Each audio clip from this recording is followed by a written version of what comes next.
This podcast is part of the Deluxe Edition Network. To find other great shows on the network, head over to deluxeeditionnetwork.com. That's deluxeeditionnetwork.com.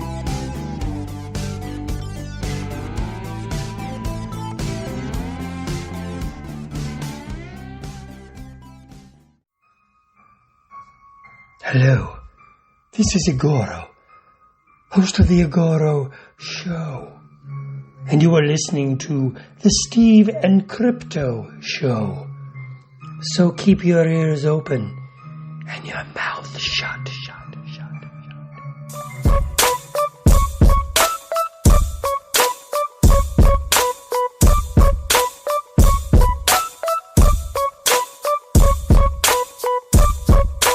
Hey, welcome to the Steve and Crypto Show, presented by thestevestrout.com. I am Steve. I'm Crypto Zoo. We are still alive for 125. You've been waiting 2 weeks to say that, Just like you? Eddie Vedder.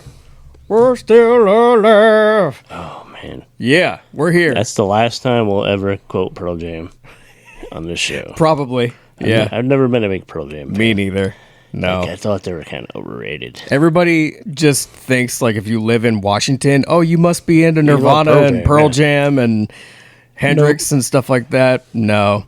My interest when it comes to, like, the big rock bands out of Seattle is a little heavier. I prefer Alice in Chains and Soundgarden. Yeah. That's just me.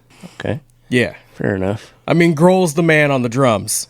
Love his style of playing, but I've never really been a big Cobain fan.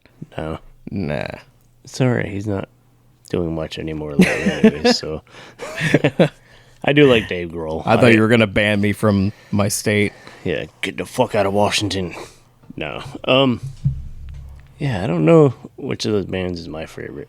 I want to say the Foo Fighters because they're not, I don't know if they're really even considered Seattle. Because Grohl's not really even from here. No. But I think when he first started, the guitar player that was in his band, when he first toured, was from here. So I don't know. Whatever. He was here when he got big, so we're going to go with it. Yeah. Alice in Chains was good too, though. But we're not here to talk about those motherfuckers. We're here to talk about us. We're alive and strong and not on heroin. At least we're on I'm coffee. not. At least I'm not. No, I'm good. I'm heroin free. I'm on coffee. That's good. That's good. Yeah. Drinking that Expedition Roasters, which I'll tell you guys about here in a minute. That's right. But Crypto Zoo is going to tell you about us and how you could support us. That coffee has generated enough energy in me to spurt out the next few ads to get that out the way. to be able to deliver all of these wonderful ads that we always try to knock out the way early in the episode before the real entertainment starts. It's like when before you go on your first date with your girl, you knock one out real quick before you go, just in case, you know. Yeah. Yep. You know, we're all a little nervous on the first time with. Yeah. Well, this is definitely not our first time. This is 125. That's for sure. And this is That's not a our lot of first. times. This is definitely not our first time talking about Patreon. You can head over to Patreon right now. Go to patreon.com/SteveCrypto and check out the great assortment of entertainment that we have in different forms, because we have like some bonus episodes where we spoil movies for you. So if you haven't seen the new Ninja Turtles movie yet, go listen to that and we'll spoil the shit out of it. Hopefully they've seen it by now. Good movie. But anyway, we chat about Scream 6, Evil Dead Rise over there. Steve and his fiance talk about some games that they've played in the past. We might do that again soon. We've been talking about it. Little part 2? Getting that itch. Yeah, maybe we've done 2. I don't know. Okay, well, part 2 or 3. Considering where you recently went to, I imagine you have a couple new games you could talk about.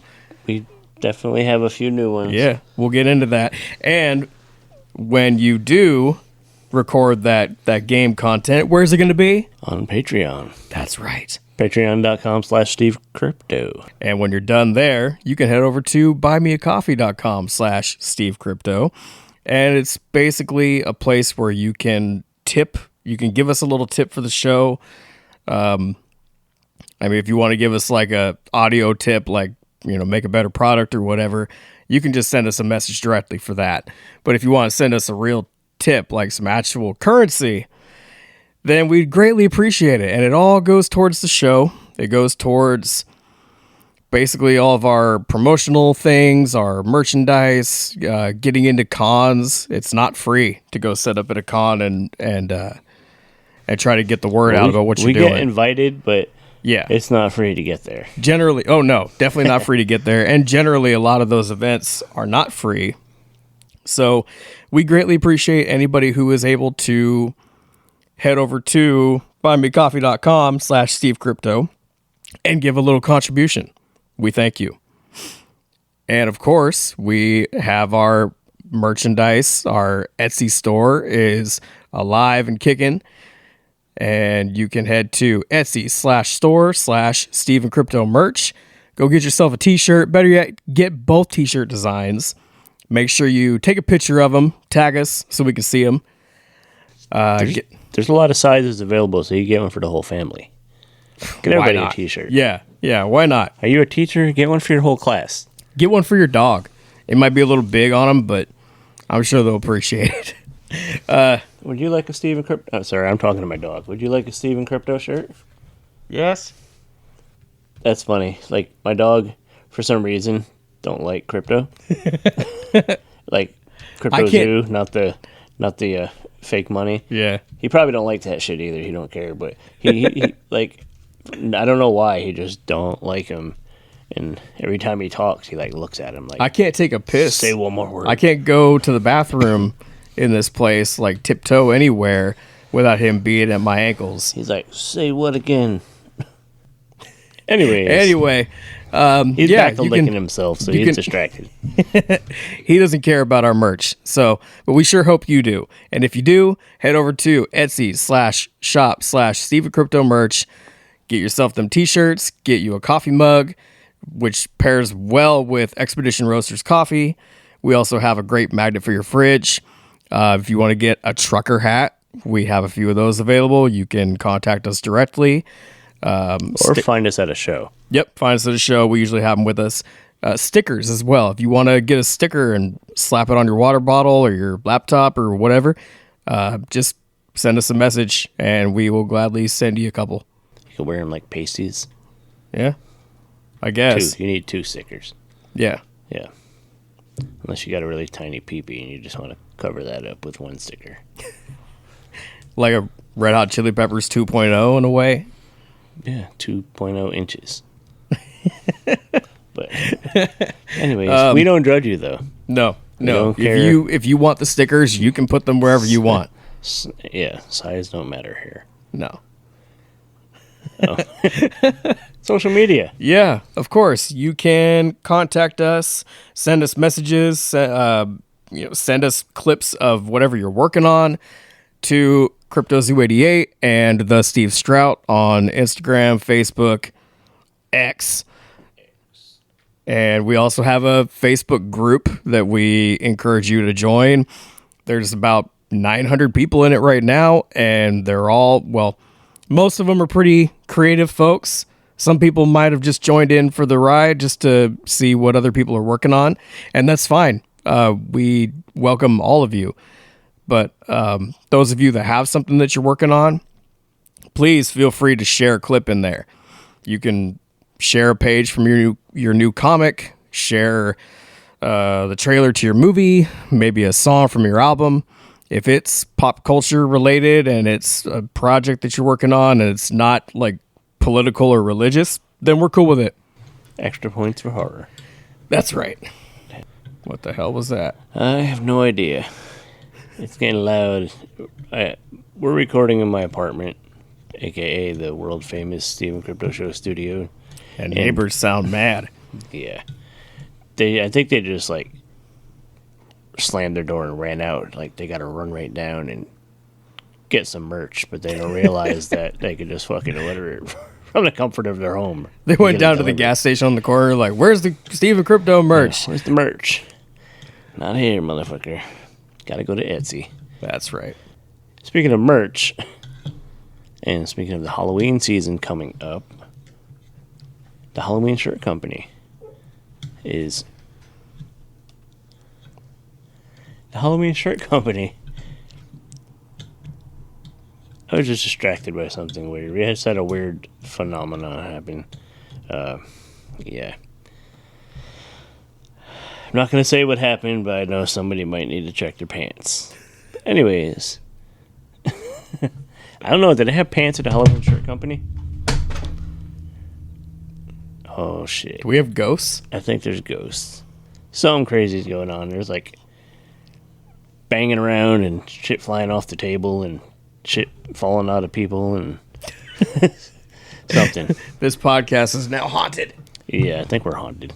It's a spooky season. But, yeah, the Halloween Shirt Company, where it's Halloween all year long. They are a great company that has a ton of vintage, spooky-themed merchandise and clothing and collectibles and stuff. Check them out.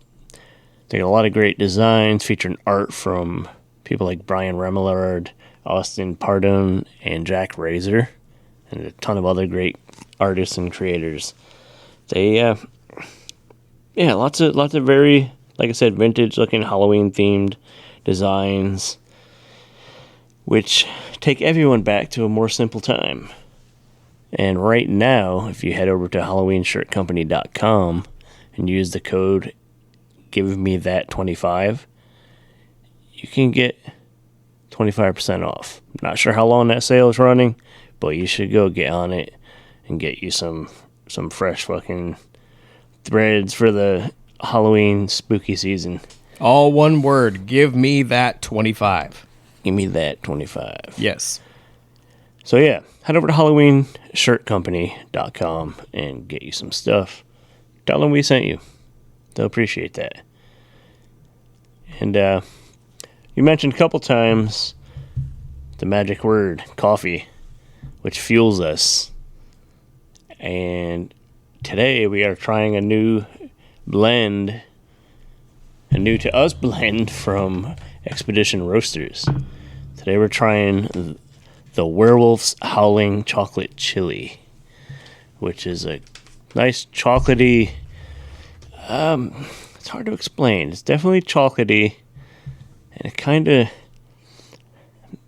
it does have like a little, like a nip to it. Yeah, there's a little nip. You were saying it kind of has like a little bit of a bourbon scent. I think the chili in it gives it a taste like, because I used to like drinking black coffee with whiskey in it, and it gives me that vibe, and it's kind of nice. It's like a nice warming elixir after a cold, long day. Yeah, this definitely seems like the type of coffee that you would want to have hot. Like, I mean, different flavors are great, iced, cold, blended, hot, whatever. But this one, just because we're trying it hot today. Yeah, we are drinking it hot, and it seems like this is the best way to go with this type, with this flavor. So the cool thing is Expedition Roasters, they have these awesome designs on their bags. Like they have this new Monster series in their coffee verse, what they call it. And all the bags have like a little catchy slogan or description or something on it. What's the Werewolf's Howling Chocolate Chili? Well, first I want to say shout out to Gavin Odison for the artwork on this one. It looks really cool. So it says, take a sip if you dare. Elixir of the Wild.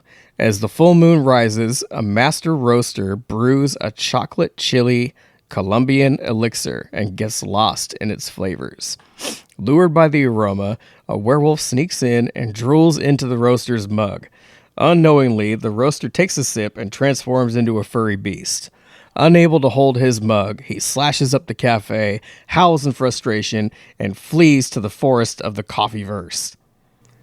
So am I going to turn into a werewolf?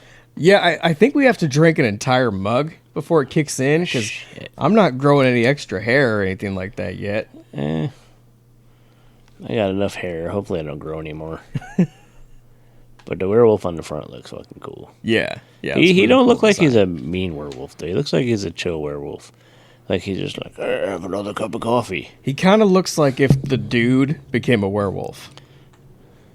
You know what I mean? Okay, I can see that. Yeah. He's like, hey, man, I'm just trying to enjoy a cup of coffee. Like, you know, all these cops are shooting at me and trying to put me in a cell. I'm just trying to relax with a cup of Joe.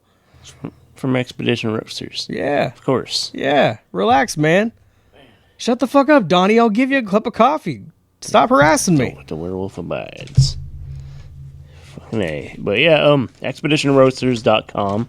You can go there and get your own bag of the Werewolf's Howling Chocolate Chili and use the code SteveCrypto to get you a nice discount. That's right. You'll be howling at the moon after you drink a cup of this. Or something. I'm only disappointed because I've been fighting this cold thing. It's not really a cold, it's just like got a throat thing going on, so I'm not really able to enjoy it, but I taste this and it's good. Yeah, yesterday I woke up with a sore throat, but I kind of attacked it right away. Luckily, I had a couple of those little, like the ginger immune shots in the fridge. So I downed 2 of those, and then I got another one later in the day and had like a couple cups of coffee and just... So you're immune to gingers now? I mean, I guess. Would it protect you from werewolves, though? I don't know. It don't matter. You're going to be turned into a werewolf after drinking this. So. Yeah. You dared to sip it. Yeah. Welcome to the coffee verse, motherfucker. But yeah, expeditionroasters.com. Go check them out. It's a cool company.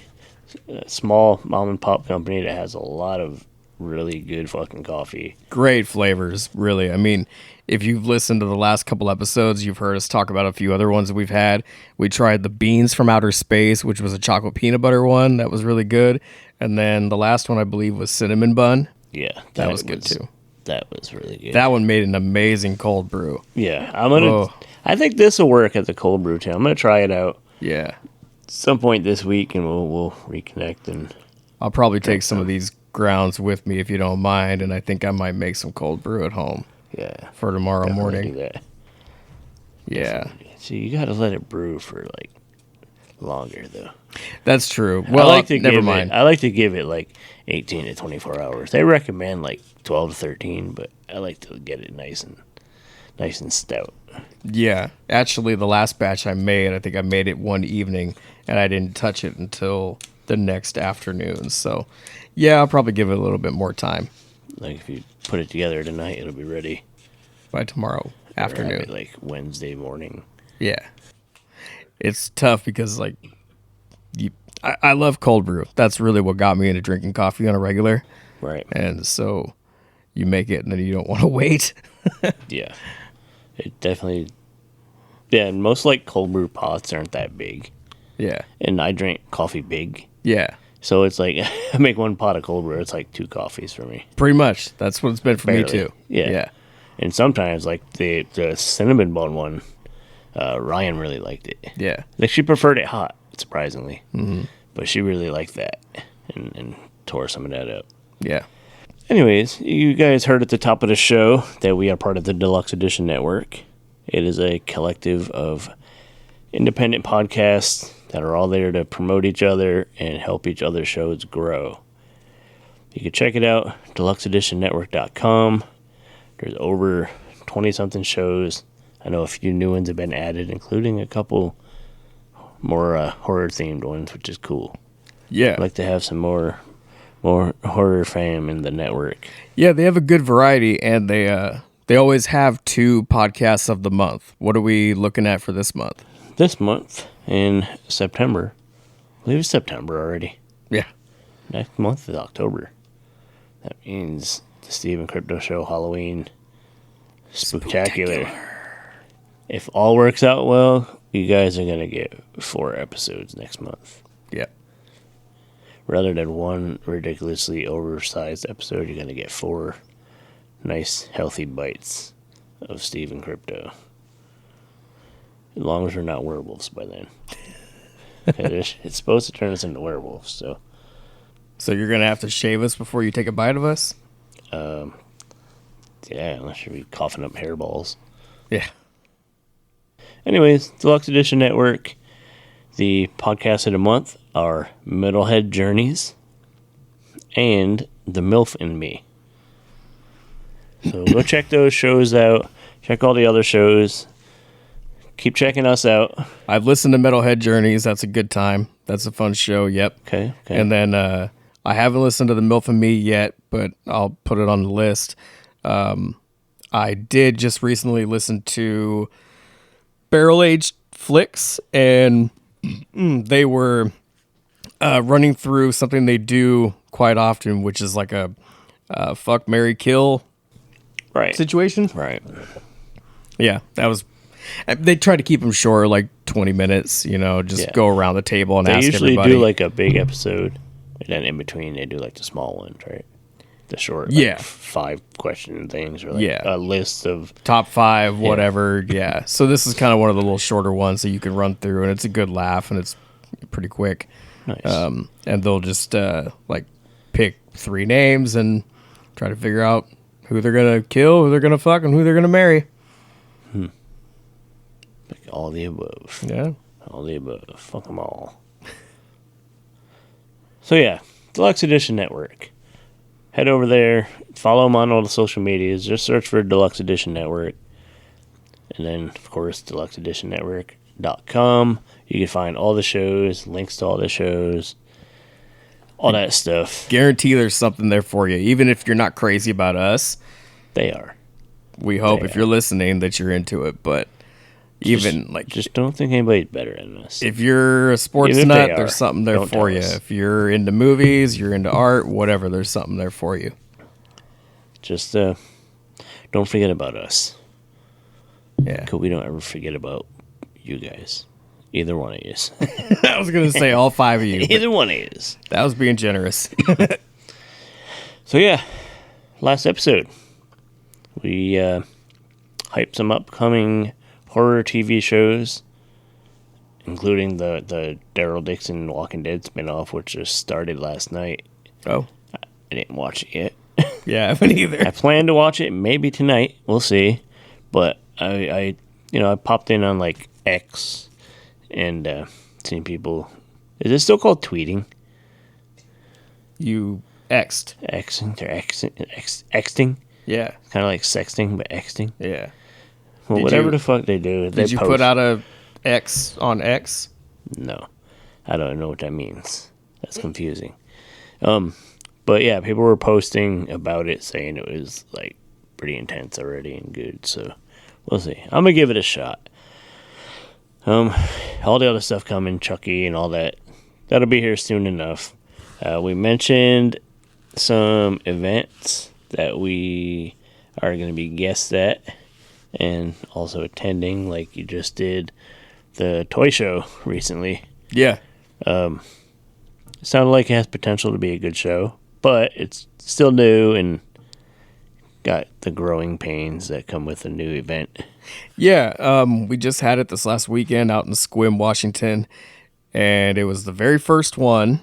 So anybody listening that's like been to a first con or worked for one or whatever, I mean, I wouldn't call this a full-on convention, but like I like to call them mini cons, little events like that we have around here. If it's like a bunch of vendors selling stuff, that's a mini con to me. Or, it was called a toy and collectible show, but it's the same idea.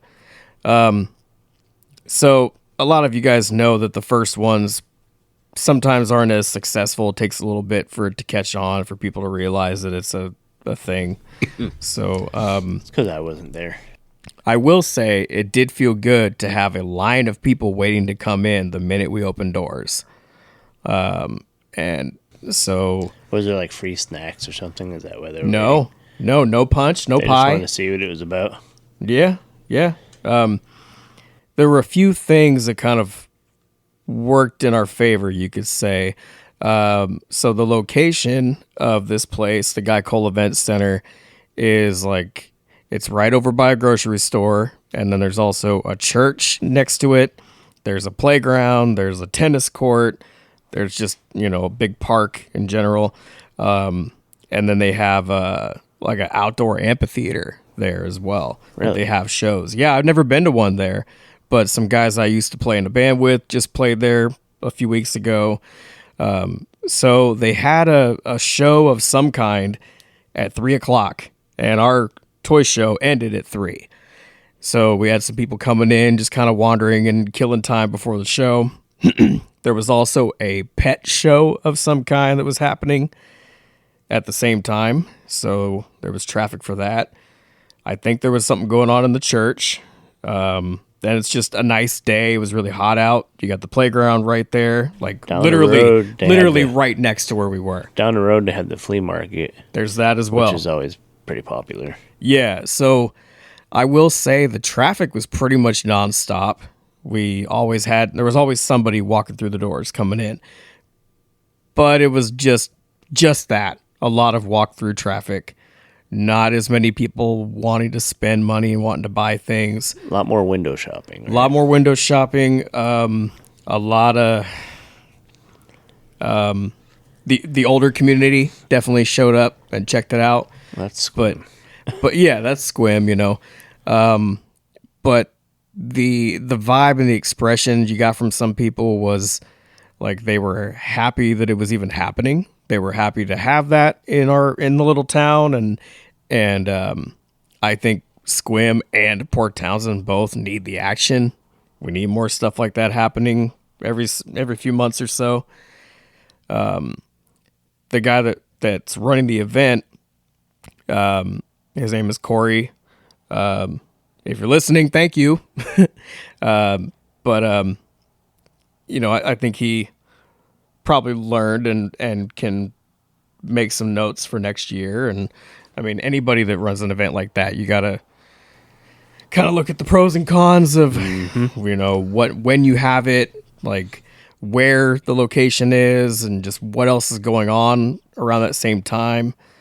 So, I know all too well. Yeah, it was fun, and I'm glad that people that showed up were into it, but like a lot of little trinkets were being sold from what I noticed. You know, there were a few people that came in and bought an assortment of things, but it was a lot of like kids with their parents and the parents letting them pick out like one little thing or something. So, and I can say for anybody going to a con, I imagine you feel the way I do. Like you walk through once and you look at all the tables, and then you walk around again. I know you do this, that you walk around again. You're like, okay, where am I really going to spend my money? You know, because you only have so much, and there's like 40 tables or whatever. This one had about that many, 30, 40 tables. And so you're just trying to figure out, like, what am I going to get? Did you take a minute, though, to look around a little bit? Not the whole room, no. I wanted to. But I don't know. I guess time just kind of got away, or like every time I'd step away, I'd look back and I'd see somebody walking over to my table, and I'd go back over. So I didn't look around as much as I wanted to. Sorry, I'm dying. Apparently. So yeah, I missed it, unfortunately. Yeah. I mean, I wish you could have been there to be able to check it out and mingle. I think you would have enjoyed the assortment of vintage toys that they had. Like there were quite a few tables that had like some older stuff, you know. Like they had some old Pez dispensers that you probably would have liked, and some other little things. I heard somebody had like old, like Japanese toys and stuff. I think so, yeah. Old But kaiju monster things and robots, and it was fun, and I would definitely try it again. But yeah, I think that's the smart thing to do, is just try to like think about the time of the year. Do you want to have it, and look at what else is going on. I mean, I don't think there was anything else in Squim last weekend, but you just want to try to avoid any competition that you can, especially in a small area. Yeah. Like I always look at what's going on. I'll never book one of my events anywhere near anything else. Yeah. And but there are other events popping up around here, though. Bunch of copycats. Speaking of events, Copycats. as long as I'm not having any car trouble, I should be rocking the show out in Linden, Washington, which is up by Bellingham this coming weekend. Way up near Canada. Yeah, it's way up there. I don't know. I'm all set to do it, but I'm not sure. I've just been thinking about some car issues that I've had and I'm still currently dealing with. So it's a little questionable at this moment, but I definitely want to be there. That's a trip, too. Yeah. That's a trip. Yeah.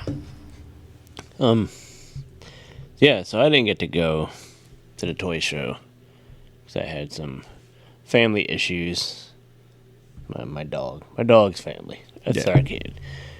Because we went to PAX, which is the big gaming thing in Seattle. That's right. I've never been. How is it? It's pretty good. I mean, I'm not a video game person. Not that big into video games, computer gaming, all that shit. I'm a board game, tabletop game, which they also have a big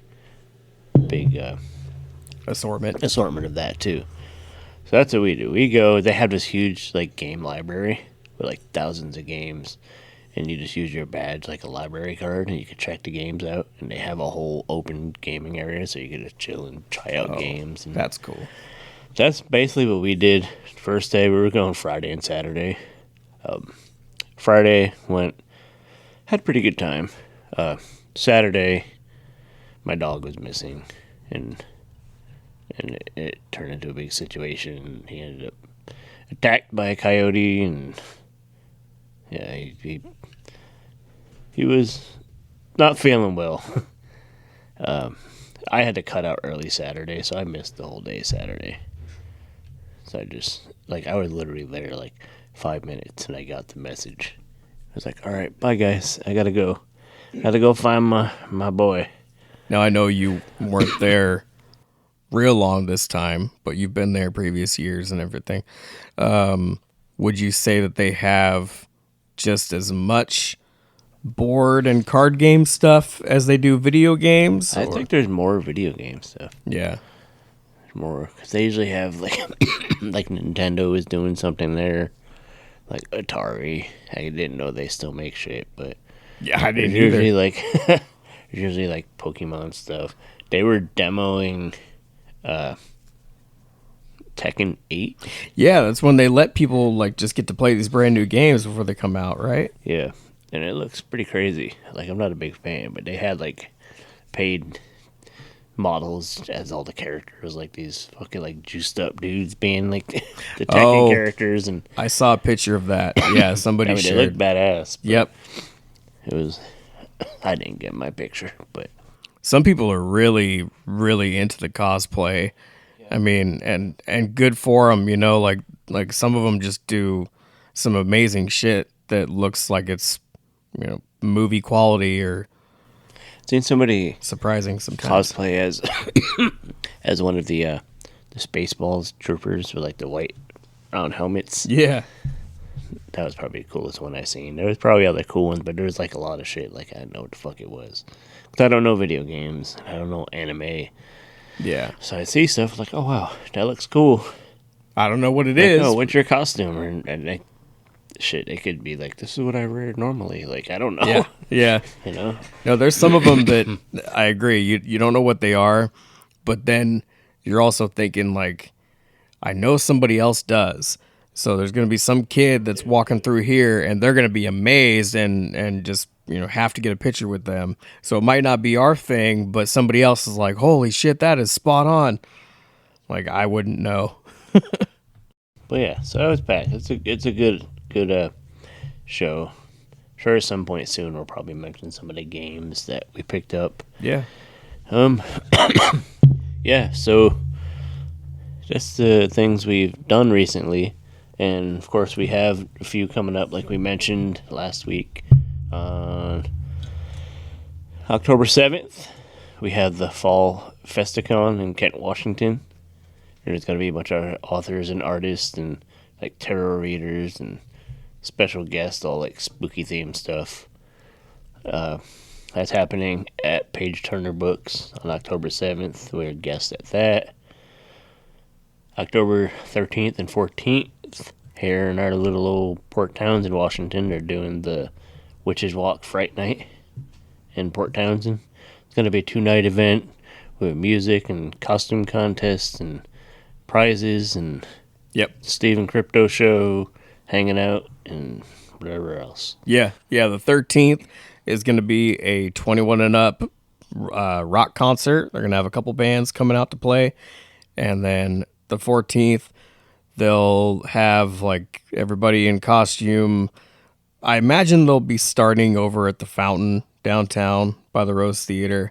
They'll have a starting point somewhere where they will all walk through downtown together. I did it when it was the zombie crawl, and I was zombie Silent Bob. But yeah, so you'll all walk through town together and then meet up at the Legion Hall, and they'll do a costume contest there, prize giveaways. It'll be a good time. That should be a good one. Yeah. Come out and say hi to us. Also in October, we were invited to hang out at the Paulsville Film Festival again for the horror block of films. So we'll see the dates on that and if that happens. It's looking pretty good, though. Then, of course, the big show, November 11th, Tacoma, Washington, Grit City Comic Show. We're going to be there with a ton of great artists and comic guests, and Russell Hodgkinson from Z Nation and all kinds of cool shit. So that's like one of the bigger comic conventions in the Northwest. So that's definitely one to be at, November 11th. Fingers crossed we're not next to the Lego table. Yeah, no Legos. So, finally got to do an interview I've been trying to do for a while. We had it scheduled a while back with Sam Irvin. He's a director, writer. He does a little acting, but he mostly directs and writes. Like, he directed Elvira's Haunted Hills and a ton of holiday, like, Lifetime movies and Hallmark Channel stuff. And stuff my mom probably watched. A bunch of sci-fi, horror. But we were scheduled to interview a couple months back. But when he was off receiving his Rondo Award at, I forgot the name of the convention they give out the awards at, he got sick and ended up hospitalized for a couple weeks. So we had to reschedule. We finally got it done, and just in time, because he just released a new book, which we are going to talk about. So we had a fucking amazing conversation. Sam Irvin, it's going to be a 2-parter. We got a good chunk of conversation this episode, and he talks about his books and relationships with Vincent Price and, Peter Cushing and just legends. Like, this dude's had a hell of a career and made some amazing connections. And before I lose my voice, I'm just going to introduce him so we could get to that. So, you guys, if you don't know him already, you should. If you're a horror fan or a monster kid, old school, or you're new, you're about to meet somebody fucking cool that you should check out his stuff, check out his books, check out his movies. So, before the voice goes, meet Sam Irvin. Hey kids, I'm Jax, host of the podcast Here for the Booze. Grab a drink and join me in discussing themes in movies, movie recommendations with mild spoilers, movie trivia, decorating my creepy corner, my horror vinyl collection, and horror documentaries. Be sure to check me out on Buzzsprout, Apple Podcasts, and Instagram. I'll be sure to give you the lowdown of all your favorite horror and maybe something new for you to enjoy. Come find me. Ah, my lords and ladies, Lord Blooddraw here, and you are listening to the Steve and Crypto Show. Now, If you're a horror fan, you know this is the place to be. Ha ha! Hey, welcome to the Steve and Crypto Show. It is just Steve flying solo, but he has a friend on the show with us. He's a writer, a producer, a director, a multi-time Rondo Award winner, and he's also a damn fine dresser. We have Sam Irvin. Hey, I'm the de facto crypto today. No Crypto Zoo today. He actually got stuck working. We have some big festivals here in our little town, and he works for the local brewery. So he's out there tapping kegs and delivering beer. So Well, gotta pay the bills. We miss him, but I'm glad to be here with you today. Absolutely. So let's just jump right in and talk about I Was a Teenage Monster Hunter, which still kind of out there promoting that, even though you do have a new book coming out soon, which we'll mention. I did this book. It was called I Was a Teenage Monster Hunter, How I Met Vincent Price, Christopher Lee, Peter Cushing, and more. It's a very long title.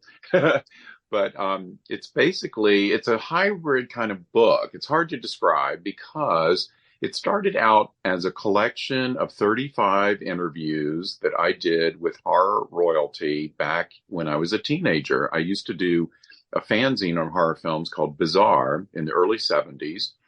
And as a high school graduation present when I was 17, I got my parents to send me to London so that I could interview a bunch of the Hammer film people like Christopher Lee and Peter Cushing and the great director Terence Fisher and all kinds of great people. And they did. And so I actually went 2 summers in a row and collected 35 interviews that are just incredible time capsules, because this was back in the day when they were still, all these people were still at the height of their careers. This wasn't, 20 years later, thinking back. These were all fresh stories that they were telling me, unfiltered, amazingly unfiltered, especially in this political correct time that we're in.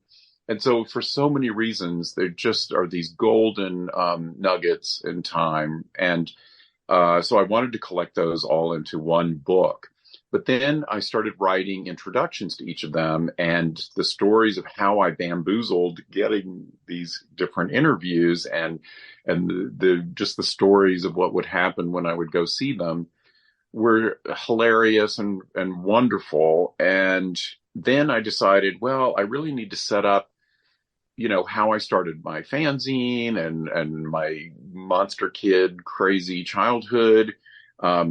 And it really became half of the book became a memoir of my sort of gay, closeted monster kid childhood of growing up in Asheville, North Carolina, and desperately wanting to be, involved in making horror films and all this stuff. And it was just, it became, so in other words, it's half memoir and half of the collection of these interviews. And it's 350 pages, 600 photographs. It's all color whenever color is available.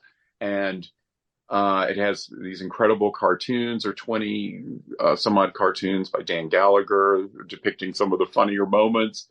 And anyway, I'm very excited about this book, and I'm donating 100% of the proceeds of the book to the Trevor Project, benefiting LGBTQ plus youth.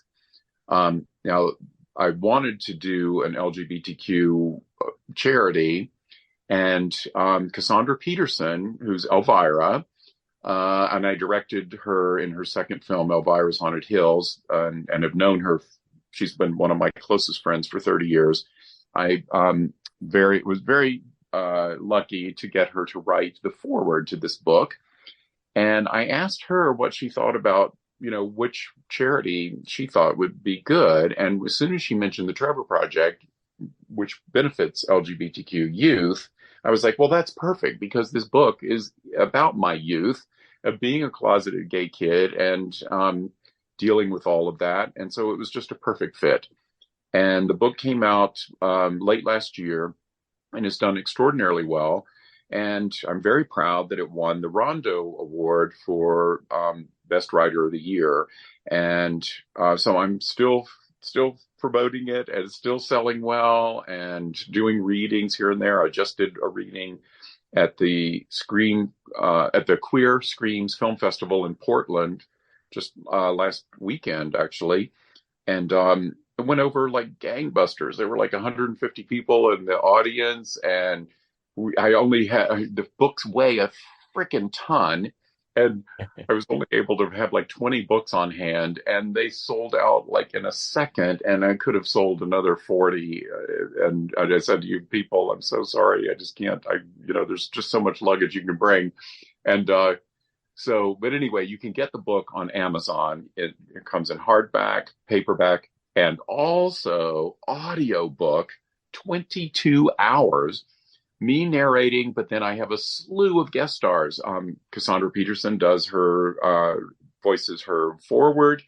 The great Julie Brown of Earth Girls Are Easy reads my author bio. But then with the interviews, anybody who was still alive, I got them to come and re-record the answers to their interviews. People like Jane Seymour, Stephanie Beacham, et cetera, et cetera. And then for those interviewees who had passed away, like Diana Rigg, I got Juliette Mills, who is, Haley Mills' sister and was the star of Nanny the Professor back in the day. And she knew Diana Rigg. They'd actually done a play together on the West End. And so she was delighted to do Diana's answers. And I have other guest stars and things, Maxwell Caulfield, and Olivia Dabo, and just all kinds of great people. So the audiobook is amazing. The only thing, you really need both because you'll get the full experience. You really need those 600 photos in the print edition. So anyway, enough of being a salesman, but I'm just really proud of that book. And then I have a new book that's coming out next month in late September, and it's called The Epic Saga Behind Frankenstein, the True Story. Now, Frankenstein, the True Story, for those who don't remember or know, it was a 2-part NBC TV miniseries in 1973. All-star cast: James Mason, David McCallum, Jane Seymour, Michael Sarrazin, Agnes Moorehead, Sir Ralph Richardson, Sir John Gielgud. I mean, just unbelievable cast. And it was 3 hours once you took away the commercials. It played over 2 nights, 2 hours one night and 2 hours another night. But once you remove the commercials, it's a 3-hour movie. And it was the gayest Frankenstein film ever made. And it was all gay subtext. Not everybody picked up on it. It was subtle, but it's all there. And once you know it's there, boy, it's hard not to really see it in a big, big, big way. And when I saw it at the age of 17, that gay subtext screamed out at me like a foghorn. And I wasn't sure if I was, interpreting it in my own way or whether the filmmakers actually intended all of that. And I've made it sort of my long obsession to investigate all of this. And this book is the 50th anniversary of the film, is the celebration of everything that I've learned about this movie. And I put it on the cover of my fanzine, Bazaar, in 1974. And I interviewed Jane Seymour and Margaret Leighton and some other people involved with the film back then. But I just barely scratched the surface. And then years later, Richard Clemenson, who edits and publishes the great fanzine called Little Shop of Horrors, he and I have known each other since way back when I started my fanzine. He started his the same year. And he called me and said, listen, and this was about, I don't know, in like around 2015 or so. He called me and he said, listen, I want to put Frankenstein, the True Story on the cover of an issue, and I'd love for you to write about it. And I know you're the world authority on the movie. And I said, well, You have no idea. I am so obsessed, and I have found out so much more stuff about the film. If I do it, I need your entire magazine. I need the entire issue devoted to it. And he did, and he let me. His magazine is usually 100 pages. That wasn't even enough. I expanded it to 120 pages for that issue, and interviewed Jane Seymour again, and interviewed David McCallum, and and all these people. And then I won the Rondo Award for Best Article of the Year. Sorry to brag, but I'm very proud of that. And it led to Shout Factory doing a 2K restoration of this 3-hour masterpiece. And they got me to do the extras for it in conjunction with my friend Konstantin Nasser, who does a lot of their extras. And I interviewed on camera Jane Seymour and David McCallum and Leonard Whiting and this co-screenwriter Don McCarty. And then my audio commentary ended up winning another Rondo Award for Best Audio Commentary of the Year. So yeah, Frankenstein's True Story is just an obsession of mine, and I still had more to say. There was still not enough room in any of that to do everything justice. So I decided that for the 50th anniversary, I'd do this brand new book. It is 400 pages. It is 1,250 photos. When I say obsession, I'm the new definition in the dictionary. There's my picture right next to it, and the book is all color and has all this amazing artwork. And the great Mark Maddox, who's won 8 Rondo Awards for Artist of the Year, he does the cover. It's an absolutely gorgeous cover. He also did the cover for the Little Shop of Horrors magazine that I did devoted to the film, and he did the Shout Factory cover. So this is the 3rd time he's gone back to the well and come up with an even more beautiful masterpiece on this movie. He's almost as obsessed with the film as I am. And I got the great Anne Rice to write the foreword for the book. She this movie, Frankenstein, the True Story, she saw when it first came out, and it completely changed her life. It inspired her to write Interview with the Vampire, and she considers the movie, Frankenstein, the True Story, to be the film that started and launched her entire career because it inspired her so much. And she wrote this lovely, lovely foreword for the book before she passed away, and I'm so thrilled about that. And there's an afterword by a filmmaker you might have heard of named Guillermo del Toro, the 3-time Oscar winner. And this movie is also one of his favorite movies. And in fact, he is now in pre-production on his own version of Frankenstein. And so he was thrilled to do this afterward because it's very much on his mind. And it made me cry. I mean, the way he goes on poetically about this film and about his love of Mary Shelley and the original book and the original Frankenstein and everything is just absolutely fantastic. So anyway, this book is just, it's literally 50 years of my labor of love and my passion of this film coming to fruition. The producer of the film is no longer with us. It's also his 100th birthday this year.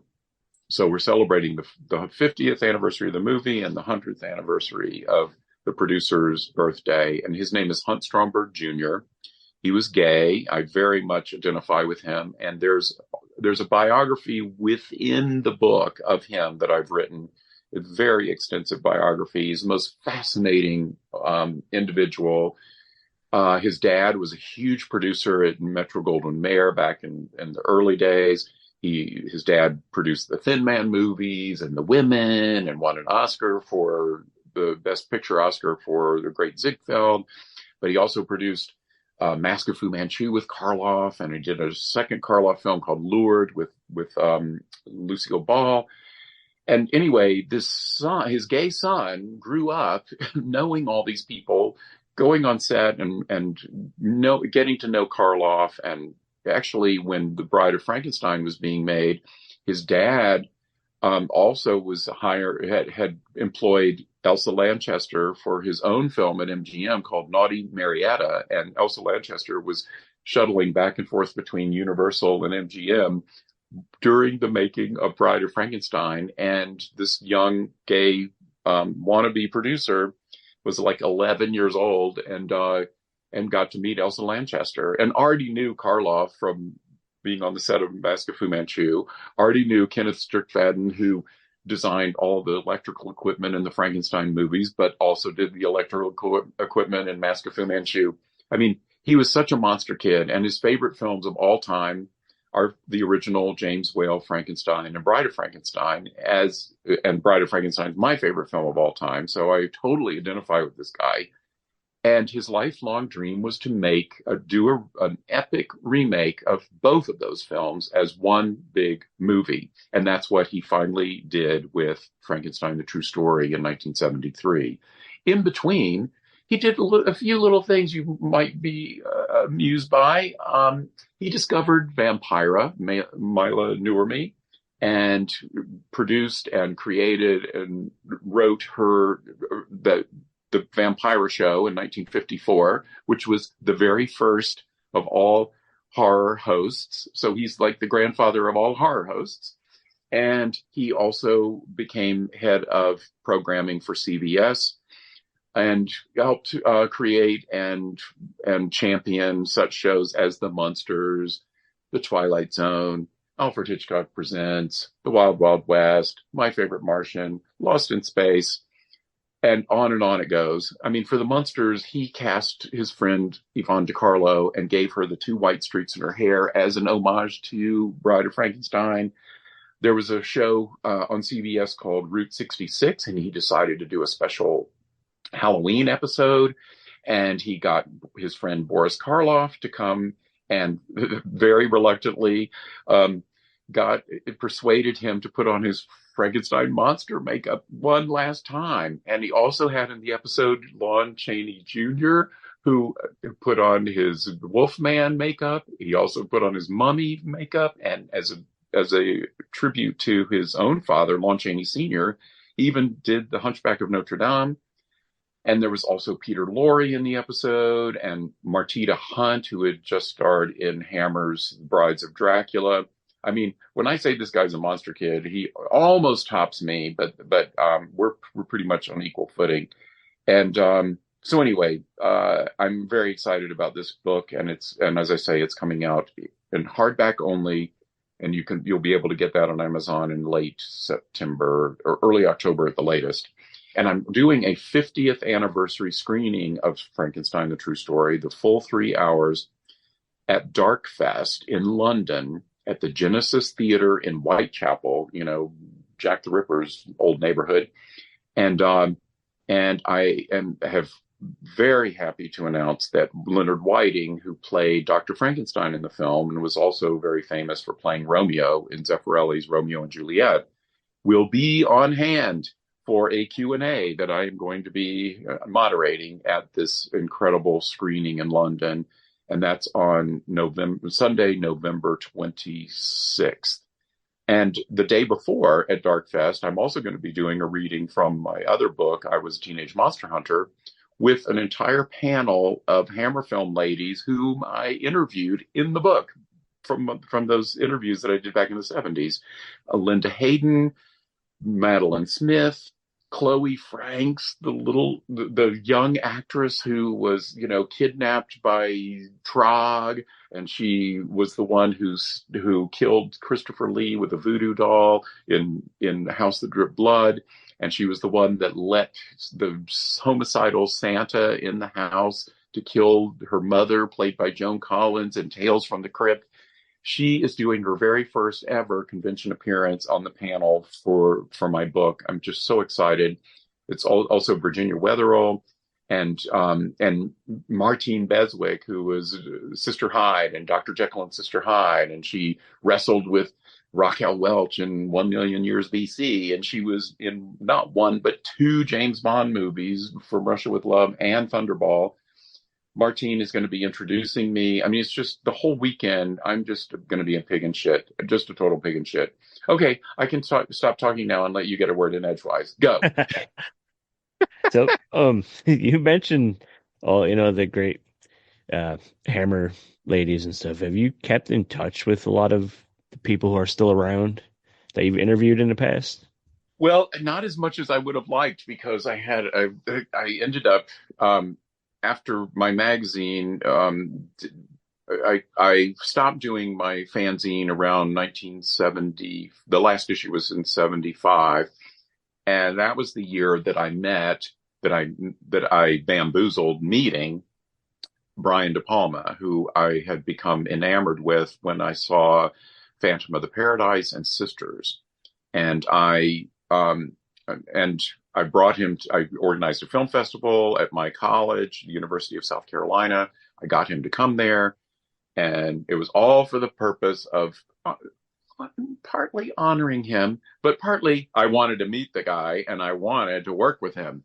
And I ended up being hired as his assistant, and I worked with him on The Fury and on Dress to Kill, and I associate produced and production managed a low budget comedy he did called Home Movies that starred Kirk Douglas and Nancy Allen, and worked with him for several years, and that's what really launched my career in the film industry. And then eventually, I directed my first feature film called Guilty as Charged with Rod Steiger. And since then, I've directed over 50 projects for television and movies, including Elvira's Haunted Hills. And there was a gay supernatural series called Dante's Cove. I directed all 3 seasons of that.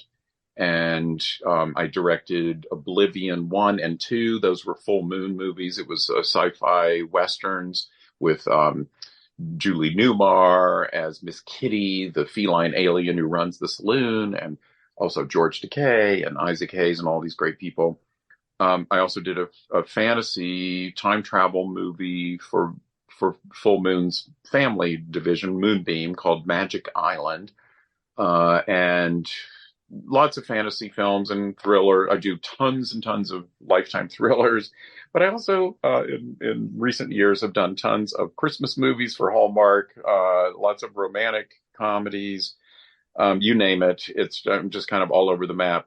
But as a result, I've just been so busy with my career, and so many of these great Hammer film people are in England. I just haven't been as in touch as I would have loved to have been. And doing this book and recording the audio book with some of them has just, we've kind of reconnected, and it's been quite lovely. Now, Martine Beswick, who I mentioned was, Sister Hyde and in the Bond films and 1 Million Years BC and everything. She lived in Los Angeles for a while. She's back living in London, but I did hire her for that child sort of family fantasy film, Magic Island, to do a voice. There was a 3-headed tiki god, and one of the heads was female, and the other 2 were male. And so I had Martine do the female one, and the other 2 voices were Terry Sweeney from Saturday Night Live. He was the first openly gay cast member of Saturday Night Live back in the 80s, around 85, I guess. And he always did Nancy Reagan in drag, and he's absolutely hysterical, one of my best friends. And he actually was the one who introduced me to Elvira, so I owe him my whole Elvira part of my career. He did one voice, and then Isaac Hayes, the great Oscar winner for the theme from Shaft, did the other voice. And so I did work with Martine, which was a great, just lovely. And we've remained good friends ever since, and we FaceTime every now and then from London. And so she's going to be introducing me for this at this Dark Fest thing, which I'm very thrilled about. But yeah, it's pretty amazing. So many of the Hammer film people that I interviewed are no longer with us, like Christopher Lee and Peter Cushing, and Ingrid Pitt was a great friend. So yeah, I mean, I would love to tell you the story about Christopher Lee if you'd like. I had already interviewed him through the mail, through a questionnaire for an earlier issue of Bizarre. And when I got my parents to send me to London, I immediately wrote to everybody and said, I'm coming. And Christopher Lee wrote me back and he gave me his phone number and said, oh, I'd love to meet you. And, here's my phone number. Call me when you get to town and we'll go to lunch. And I'm like, wow, this is incredible. So I get to London. I call him. He says, yes, let's do lunch. I'm working right now, so you're going to have to come to Pinewood Studios and we'll have lunch there. And I'm like, great. But he was in a rush. I couldn't really ask him what he was shooting. I mean, it was just a quick phone call. So I went to Pinewood on the assigned day at the assigned time and go in the commissary. He's been broken for lunch early. There's hardly anybody there, just the two of us, basically. And I said, so what is I start the interview. I have my little tape recorder and I say, what is the film you're working on? And he goes, oh, it's called Man with the Golden Gun. And it's a James Bond film. And I'm playing the Man with the Golden Gun, Scaramanga, the main villain. Yep. And I'm sitting there. I'm just about as big a James Bond fan as I am a Hammer film and horror fan. And my jaw's just on the ground. I can't believe it. And so we do the interview. We have a lovely lunch. He couldn't have been nicer.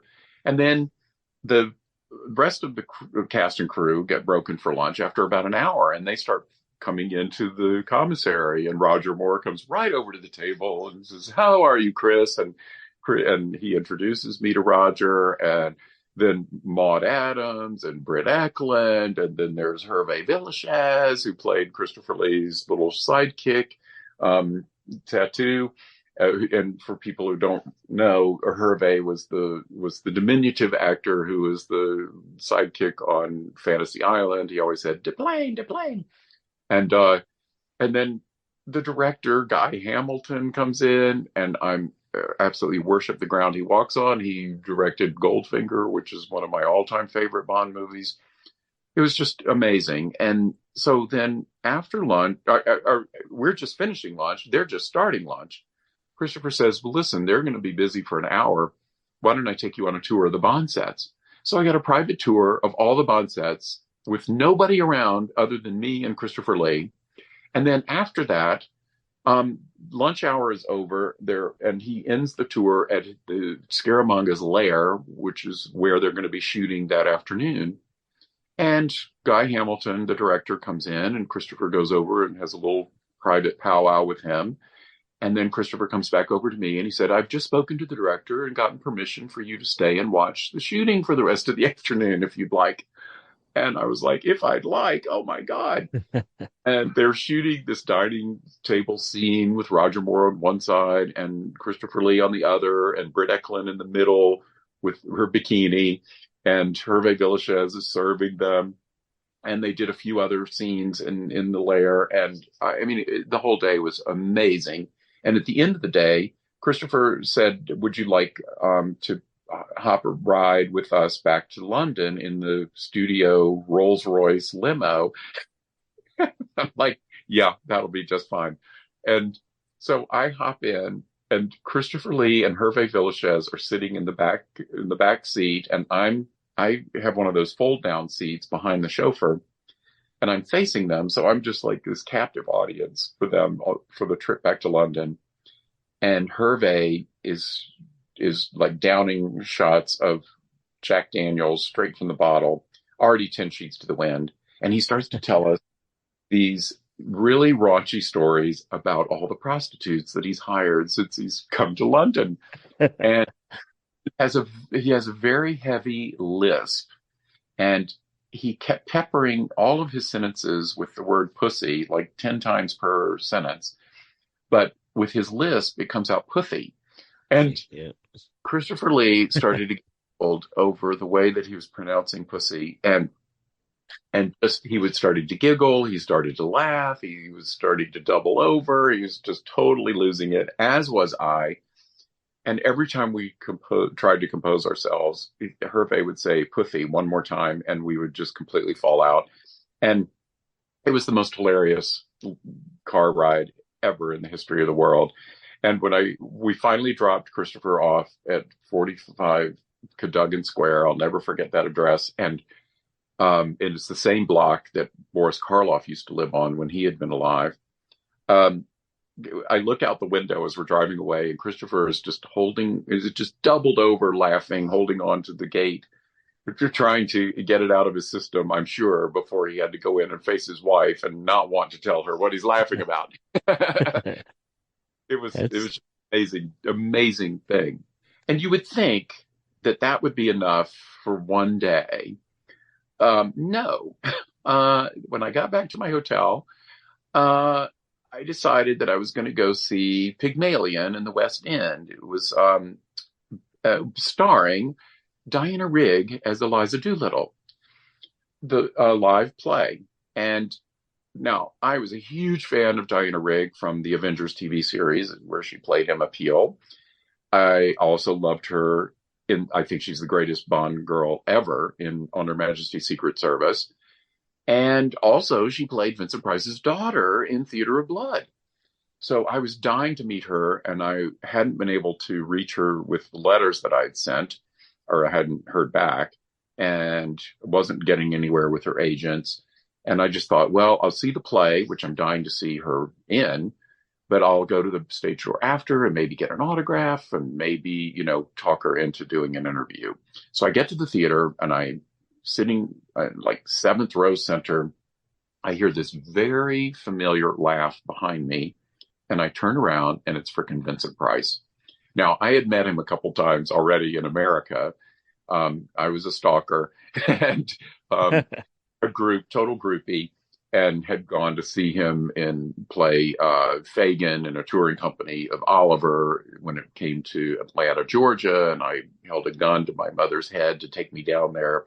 And so I had met him backstage there. I'd met him at one of his lecture tour series, etc. And I guess I'd made an impression, because when I turned around in the theater, before I could even open my mouth, he said, "Sam, what are you doing here?" and I explained that I wanted to meet Diana Rigg, and he was like, "Well, you're coming backstage afterwards with me, and I'll introduce you. And by the way, let me introduce you right now to my fiancée, Coral Brown, who was sitting right next to him." Coral Brown played one of the critics in Theater of Blood that he murders, and it was actually Diana Rigg who had introduced them, and now they're in love and they're engaged to be married. And anyway, the two of them took me backstage and introduced me to Diana. So yeah, that was enough for one day. That's a hell of a day. It's hell of a day. I can just imagine hearing, because Vincent has such a distinctive voice. Just hearing him say your name was like, holy shit, is this real? Like, yeah. I still pinch myself to this day. I can't believe that all happened. But I did. But after that, I became really, really good friends with Vincent. And the next summer that I came back to London, he and Coral were starring in the West End in a play called Ardell, and he invited me to come to opening night. And I brought as my date Linda Hayden, the great Hammer film actress from Taste the Blood of Dracula, etc. And I decided to make it a double date, and I invited Patrick McGee, not to be confused with Patrick McNee from the Avengers. Patrick McGee was this great Shakespearean actor who was in Clockwork Orange and Barry Lyndon, but he had also starred with Vincent in Mask of the Red Death. And Linda Hayden had starred with him in Madhouse. So both of these were colleagues of Vincent, and we all went backstage after, and Vincent couldn't believe I brought these friends of his, and it was just this fabulous little party backstage. But I stayed in touch with Vincent. I tried to develop a film that for he and Coral.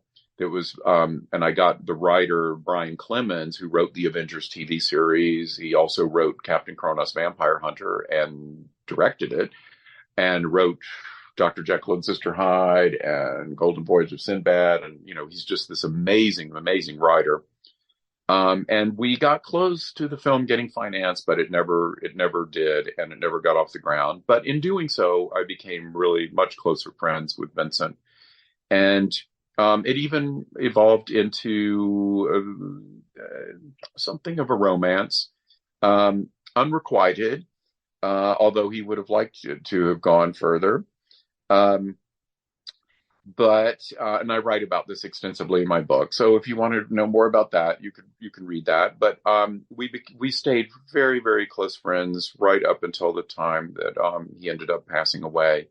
My first feature film, Guilty as Charged, came out in 1991, and I had wanted Vincent to star in it, but by the time we got going making it, Vincent was quite elderly and just not in good enough shape to do the lead in a movie. And so we cast Rod Steiger, and it's about a madman who kidnaps murderers, puts them in his own dungeon, and fries them in his own electric chair. He's a vigilante. And when the movie got reviewed in the Los Angeles Times, the critic, Kevin Thomas, wrote that Rod Steiger's performance reminded him of Vincent Price in Theater of Blood. Now, that one sentence is the greatest sentence of any review that's ever been written about any of my films. It was just the culmination and the just a dream come true that anyone would see the connection and understand what I was doing with this film. Well, the phone rang that day, and it was Vincent. He had read the review, and he called me to congratulate me on the film and couldn't believe that they had compared it to Theater of Blood.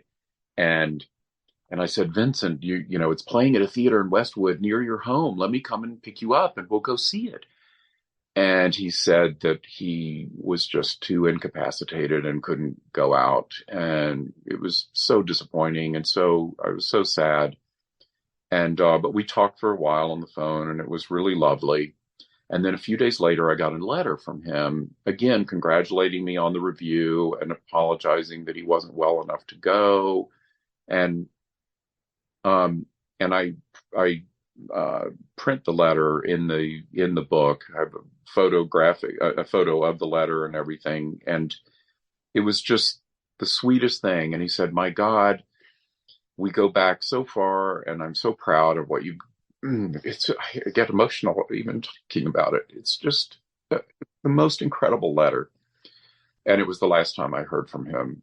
And anyway, all of that is outlined and gone into great detail in I Was a Teenage Monster Hunter. And Vincent just meant the world to me. The first horror film that I remember seeing at age 5 was Pit and the Pendulum at my father's theater, first run in 1961. My sisters took me there. They were babysitting me that day. And luckily, my parents didn't care how scary movies were for a little kid or anything else. Thank God.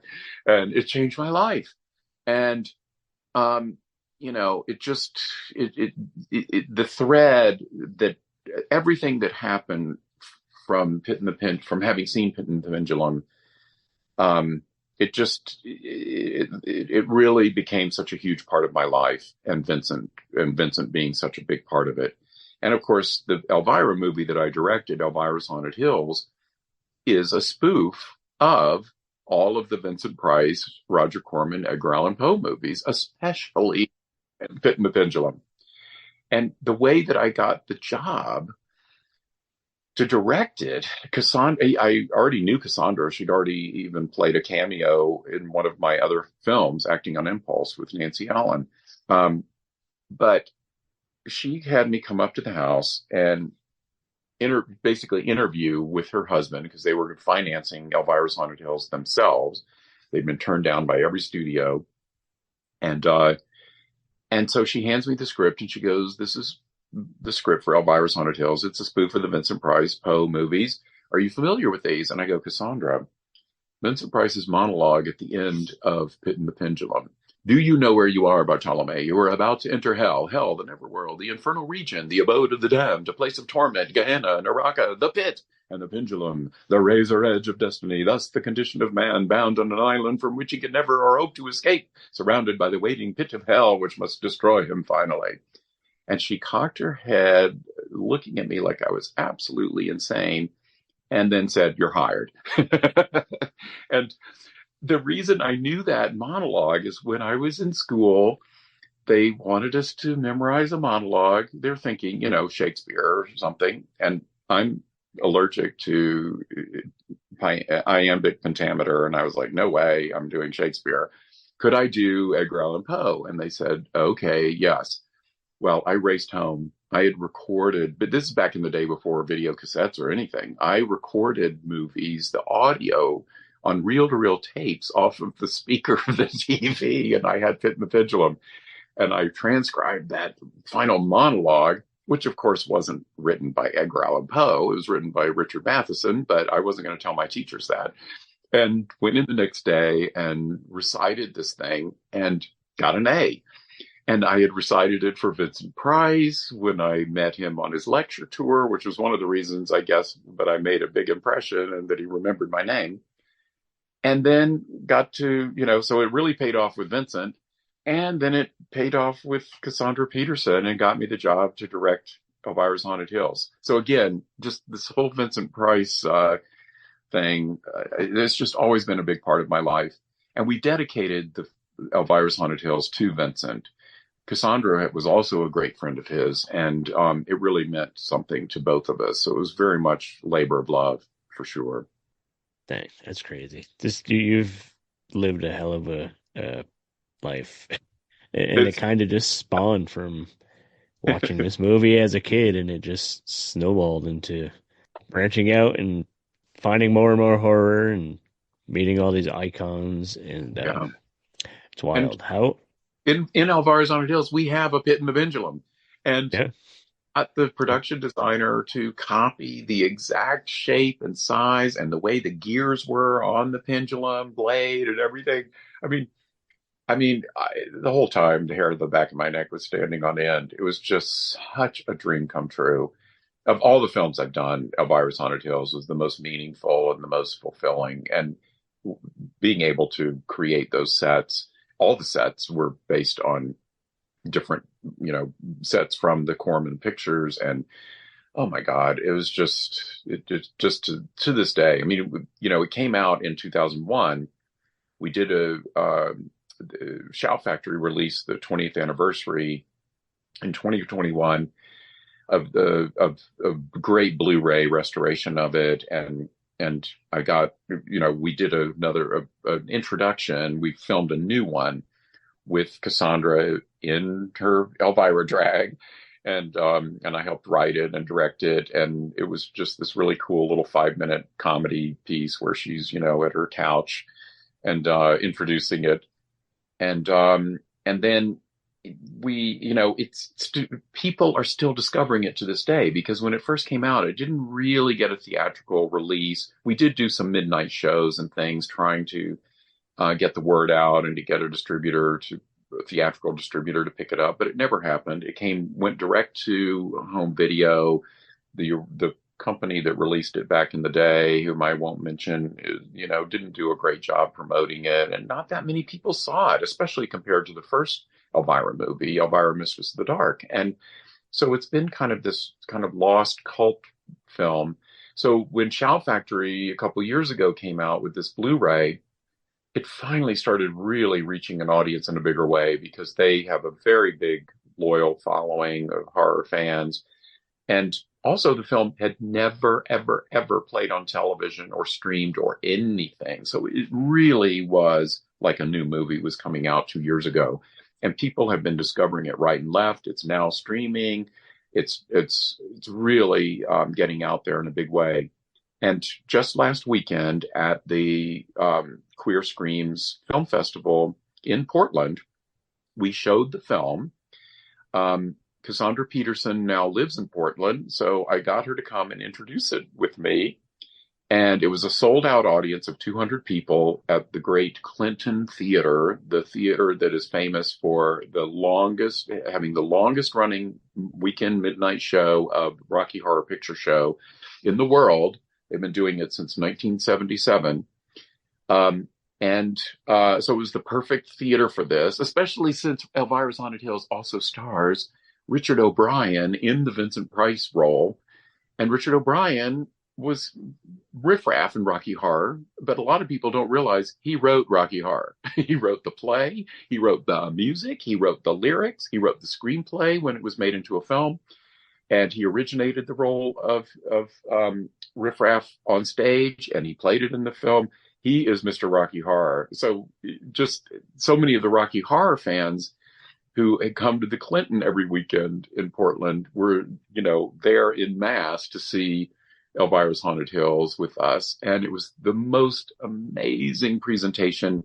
The audience was laughing up a storm. It was just so rewarding and thrilling for Cassandra and I to sit there and watch the film with all these great, horror film fans and Rocky Horror fans and Elvira fans and everything.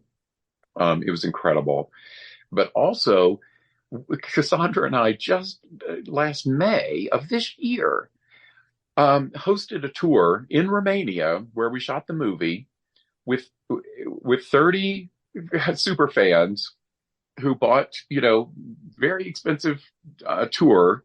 9 days, we took them to Romania to tour all of the locations where we shot the film and the studio where we built the sets and everything. So, it's like a new movie for us. We're pigs in shit enjoying the way that people are discovering the film and rediscovering the film and introducing it to new people. It's just been so much fun. So we're talking about Vincent Price and being acquainted with Christopher Lee and becoming friends with Cassandra Peterson. Yes. So you pretty much met everybody.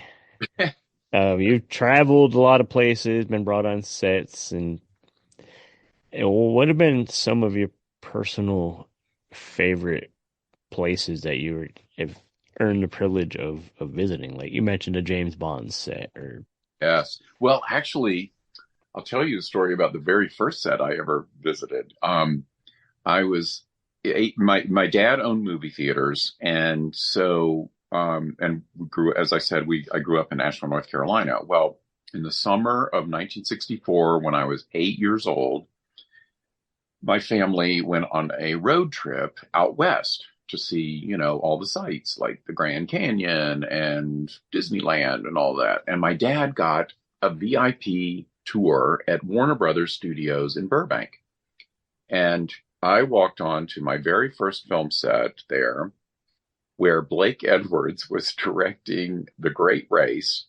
And it was this huge scene in a giant tank of water where they had an iceberg with 2 antique cars on it and 4 actors on it. Natalie Wood, Jack Lemmon, Tony Curtis, and Peter Falk. wow.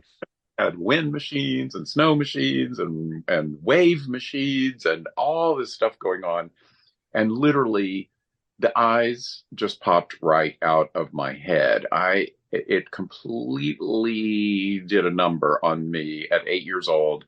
I thought if they were going to need to shoot a scene on an iceberg, that they would have to go to the North Pole and wait for a storm. And, I had no idea that this stuff was actually created on a soundstage. And it blew my fucking mind. And then we went to another stage where they were shooting a forced perspective scene with Jack Lemmon played the sort of dastardly villain, Professor Fate. And it was his lair. And it was like a spooky Charles Addams Munsters kind of house up on a hill. And they had built a model of the house, and it was about 7 feet tall. And the reason I say that is because some of the workers were standing up there making adjustments to the roof, and they were just reaching a little bit above their head. And it was up on this huge pile of dirt. And then down at the foot of the hill in the foreground, they had a full-size gate and sidewalk and fencing. And they had an actor, it might have actually been Peter Falk, come to the gate and go inside the gate and start to walk up toward the house. And then a wing of the house blows up. And it was an experiment that Professor Fate, that blew up in his face, kind of like, the Roadrunner cartoons kind of blowing up in your face. And so they had so obviously they didn't want to blow up a real house. So they built this sort of model and had one wing blow up. Well, I was watching it from the sidelines, and I was like, this isn't going to work. It looks like a model of a house up on a hill. It's not going to work. And then I see the film, and of course it works. So the whole concept of forced perspective suddenly, clicked in like, wow, that I can't believe it. And then we went to another stage that day where they were shooting Two on a Guillotine, which was a horror thriller that had actually been written for Vincent Price, but Vincent was on contract to AIP in those days, and couldn't get a loan out. He was too busy, and Warner Brothers ended up hiring Cesar Romero to play the Vincent Price sort of role, and it also starred Dean Jones and Connie Stevens. And unfortunately, I didn't get to see one of the more horror scenes being filmed. But it was a scene between Dean Jones and Connie Stevens where they're in a ride in this bubble-shaped gondola, and it was actually a ride out in below Santa Monica that we had been on a couple days earlier just as tourists, and it was like a cable car kind of thing, but it was actually shaped like a bubble. And it would take you out on the way over the water and then come back to the shore. Well, they had one of these. They had built an open section of this bubble so the camera could see the people sitting inside. And behind it, through the windows, they had rear screen projection. And they had actually filmed out there in Santa Monica or below Santa Monica, wherever this was. The actual, they had gotten a camera inside one of those bubbles and shot what it would look like out the windows. And again, I'm seeing rear screen projection. I'm like, this isn't going to look right. And of course it did in the film. So the whole day was like a magician, explaining all his tricks. And that was the day that I decided this is what I want to do. I want to direct movies. This is everything that I want to do. And my dad had an 8mm home movie camera, and I just took it out of his hands and never gave it back, and just started making my own little films. I did Dracula with my brother, playing Dracula using a black beach towel as a cape and ketchup for blood. And my dad had run at his theater.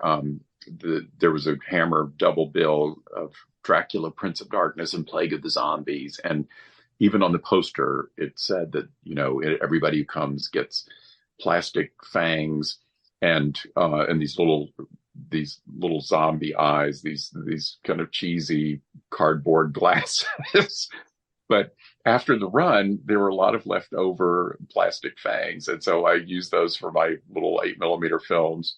And then I also got a coffin. There was a used car dealership near us, and my parents knew the guy who owned it, and they were selling this old hearse, and he had built, just as a gimmick, just a cheap plywood vampire coffin, the angular shape, and it displayed it in the back. I don't know, it was probably around Halloween or something, and it was just for a display. And I just coveted that coffin so much. I could use it so badly in my films. And so I asked the dealer, I said, is there any way you would let me have that? I've got to have it for my movies. And he said, well, I just sold the hearse. I have to find out from the buyers if they expect that to be part of the deal. I'm not sure. And I'll know tomorrow. So I didn't get a wink of sleep the whole night. I was like, and he calls in the morning and he says, no, they don't want it. You can have it. Come and get it. Well, I'm like, I don't know, 14 or something, and can't drive, and I have to ask my mother to see if we can find somebody with a station wagon to go pick up often for her son. And so you can imagine what that phone call was like. But by then everybody kind of knew me as like, the Charles Addams kid of the block. And so it was just kind of typical, business as usual. Oh yes, the Irvin family need to bring a coffin home for their son. And I used it as, between films, I just had it as a coffin table in my bedroom. and I stored all my collection of famous monsters of Filmland and Castle of Frankenstein and all my magazines in there, including a few male skin magazines that I would hide in the bottom. It was a great hiding place. And but yeah, that coffin was something. And another thing about that coffin, one of my favorite films of all time is The Fearless Vampire Killers, or Pardon Me, But Your Teeth Are in My Neck, directed by Roman Polanski, and it starred Sharon Tate, and Polanski also starred in it. And but anyway, that film really, I just absolutely love it, and I've seen it countless times. And it played at my grandfather also was in the movie theater business in a competing chain of theaters to my dad's, and it played at my grandfather's theater in town. And I got the 3-sheet poster after the engagement. Now, a 3-sheet is about 6 feet high. I mean, it's a huge size poster. And it's got the most beautiful artwork of Sharon Tate in a bubble bath with Ferdy Mayne, who played the main vampire, Count Krolock, coming down from the skylight, and he's about to, bite her. And underneath this beautiful artwork of them is this caricature of the cast, this very funny sort of chase motif where Sharon Tate and Professor Abranzius, played by Jack McGurran, and Roman Polanski are sitting inside a wooden vampire coffin as a bobsled coming down the snowy hill from the castle, and all the vampires are chasing after them. And I just love that artwork. And it happens to be by the greatest fantasy, horror, everything artist ever, named Frank Frazetta. And I was a huge fan of his art, even way back then. And I just love that caricature so much. And on the coffin, normally Frazetta would have a very distinctive signature next to his art, but the signature wasn't on this. And I just thought at first, the designer of the poster thought it was distracting and, erased his signature. But no, he probably knew that they were going to erase his signature. So he carved his initials he painted his initials as though they were carved into this coffin being used as the bobsled. So if you look closely, there's FF for Frank Frazetta. And I thought that was the coolest thing. And so for my coffin, I decided I would carve my initials into it, SI. And so on the cover of my book, I Was a Teenage Monster Hunter, I had my friend Dan Gallagher do an homage to that Frank Frazetta chase scene. And I have myself in a vampire coffin as a bobsled, with my initials carved into it, SI, and all the horror royalty that I interviewed are chasing after me. And it's Vincent Price and Christopher Lee and Peter Cushing and Ingrid Pitt and everybody. So that artwork is incredibly meaningful for so many reasons, on the cover of the book. And if you look, and I compare it inside, I show you the original Frazetta thing that it's based on from The Fearless Vampire Killers and everything. And you can see how it's an exact, it's an exact homage to that. I like it. Hi, this is Darcy the Mail Girl from The Last Drive-In, and you're listening to the Steve and Crypto Show. And we are back. Thank you again to Sam Irvin. Again, that is part 1. So you're going to get more coming up very soon. Stay tuned for part 2. But until then, we want to say that you can head over to our favorite coffee company we're rocking with right now. That is Expedition Roasters. Go get you some of that werewolf howling chocolate chili. Get you the beans from outer space, the cinnamon bun, or whatever flavor you're craving. And then when you're done there, be sure to head over to Etsy/shop/Steve and Crypto merch. Get you a shirt, coffee mug, magnet, all that. Get it all. And if you're feeling even more generous and you want to contribute to your third favorite podcast, once again, go to buymecoffee.com/Steve Crypto. Send us a little tip over there. We greatly appreciate it. And if you just can't get enough content, you want more, go to Patreon. Patreon.com/Steve Crypto. Good variety over there. Check it out. Let us know what you think. In fact, if you really want us to see what you think, you can leave a review wherever you're listening to this show. Spotify, most of them will let you leave a review. Spotify, you could rate. Apple, you can review. Podchaser, you could review. Yep. So whichever one you're on, leave a review, rating, whatever you can do. We greatly appreciate it. There's a lot of podcasts to listen to out there, but your help and your rating, your reviews really help to kind of push us out there to people that don't know about us yet. Yeah. So we thank you for that. I think we've about covered everything. Go to if you're gonna follow all of our shenanigans online, that's CryptoZoo88, the Steve Strout, and join the Facebook group. Just look up Steve and Crypto Show. You'll find us. Do that. Thank you guys for listening to the interview. It was fucking awesome.